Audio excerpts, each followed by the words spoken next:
I apologize about that. It's going to be part 1 and 2 because it cut off on me. He promised him that the ancestors and nations would come from they would come from him. The land promised to his ancestors, which was Abraham and Isaac, would also belong to him and his descendants. And Jacob, now also called Israel, once again responds to God with act of what?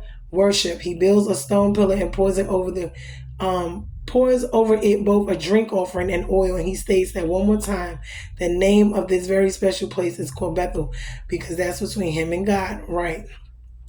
What does it mean, God? I forget what it says. Okay, I'm not going to go back.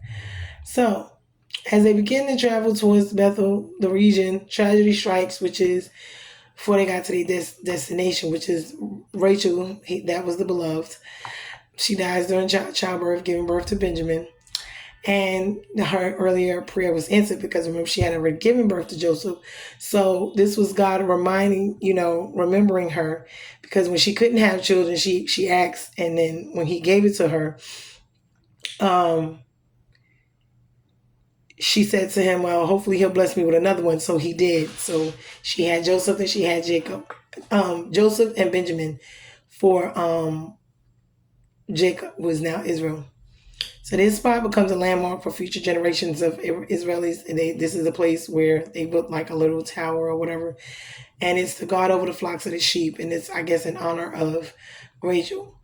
And for reasons unknown, this was I felt was kind of crazy. This incest stuff, this rape, whatever you want to call it, the sexual sin situation.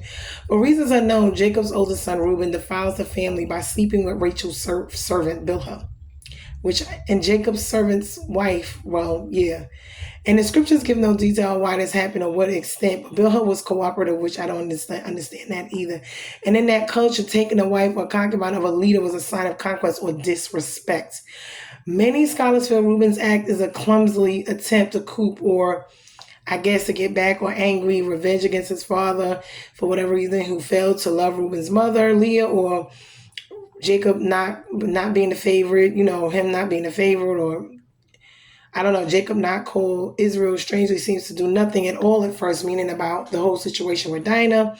And many years later, we don't really know, but this will cost Reuben his birthright in the end.